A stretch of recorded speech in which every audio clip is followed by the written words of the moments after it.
김들리 선생님, 오늘은 호르몬 양성 유방암 환자들이 면역 항암제 효과가 좀 떨어진다고 하잖아요. 그래서 어떻게 하면 면역 항암제 효과를 올릴 수 있을까? 이 비법이 있나? 네, 끝까지 보시면 비법 공개해 드리겠습니다. 네. 요새 면역 항암제가 정말 대세인데요. 이거의 원리를 좀 먼저 설명해 주시겠어요?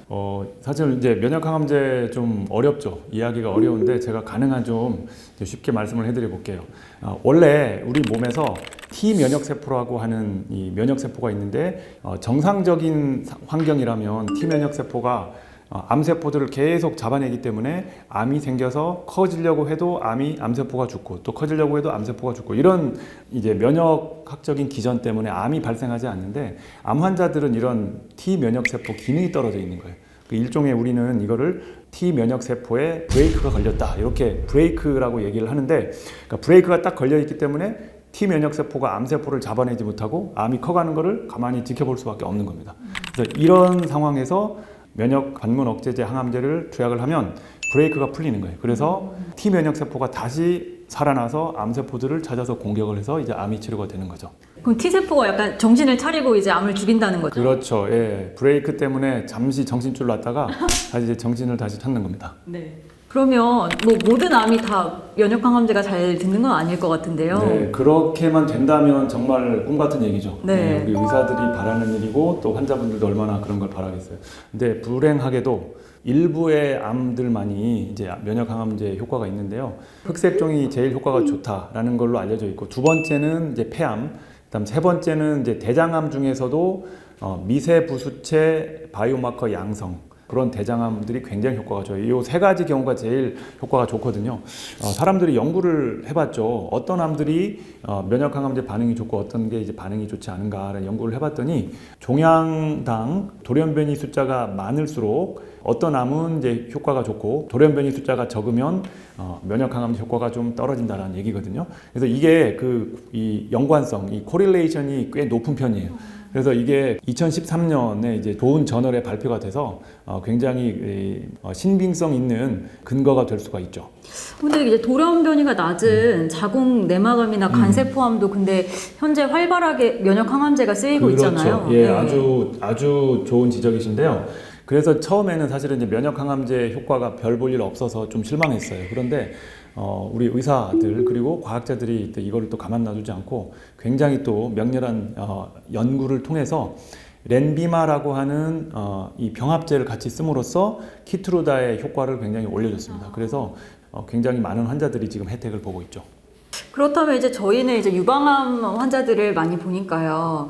이 면역 항암제 효과가 떨어지는 것으로는 돼 있지만 현재 이제 특별한 환자들에게서는 그래도 좀 잘 듣는다고 알려져 있죠.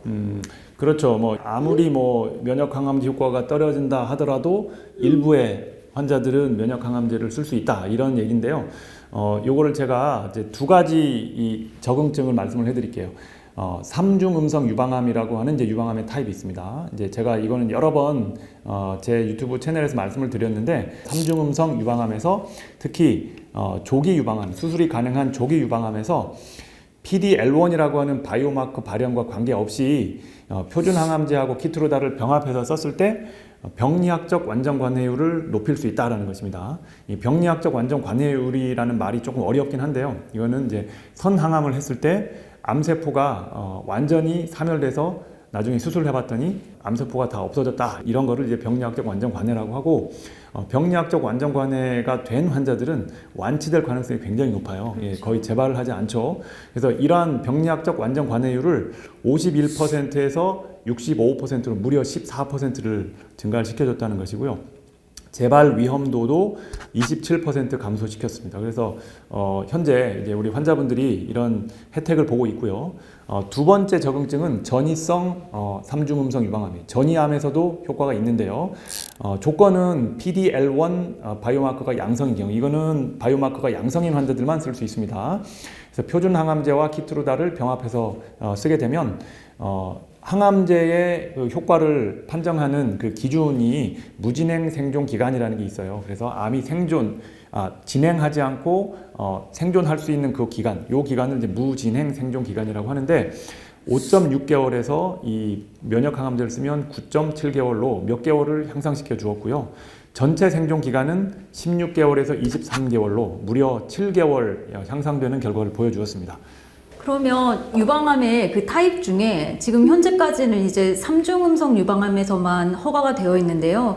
근데 사실 더 많은 우리 한 70%가량이나 되는 호르몬 양성 유방암에서는 면역 항암제가 어떻게 효과가 있나요? 네, 맞습니다. 전체 유방암 환자의 한 70%나 되기 때문에 또 대다수를 차지하잖아요. 그래서 사람들이 또 이렇게 많은 유방암 환자들이 혜택을 보지 못하니까 뭔가 좋은 방법이 있을까? 가만히 있지 않았겠죠.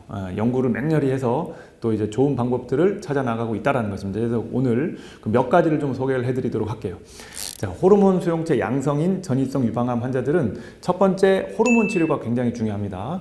그래서 호르몬 치료가 기본적인 치료 전략인데요.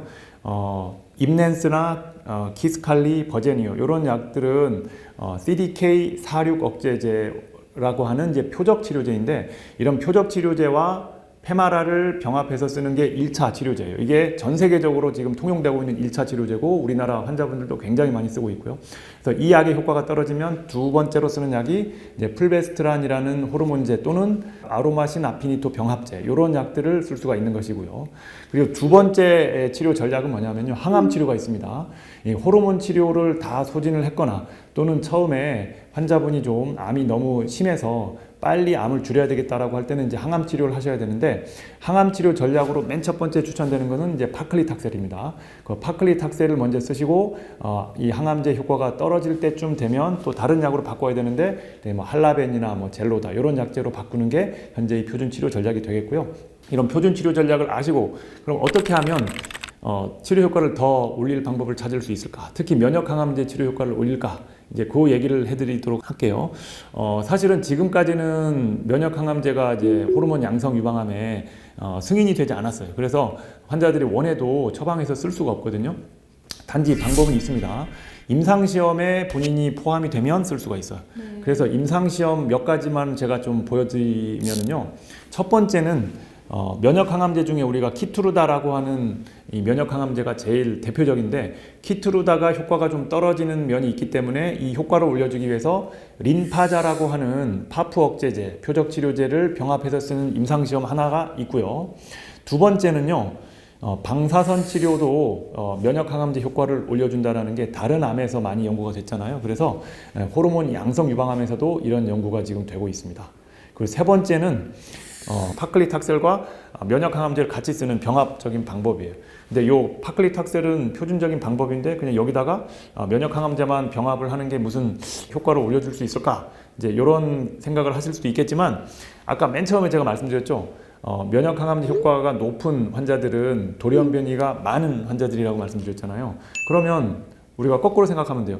돌연변이가 많은 환자들을 찾아내서 그 환자들에게 면역 항암제를 쓰면 효과가 좋지 않을까 이런 생각을 사람들이 하게 되는 거죠. 그래서 면역 항암제를 쓰기에 앞서 돌연변이 숫자가 많은 사람들을 이제 유전 분석으로 해서 이제 찾아내고 이런 임상 시험을 진행을 하게 되는 것입니다. 그래서 이런 세 가지 정도 제가 간략히 한번 말씀을 드려봤습니다. 네, 너무 흥미로운데요. 조금만 더 자세히 말씀해 주시겠어요? 네, 그래요. 자세히 조금 더 풀어보겠습니다.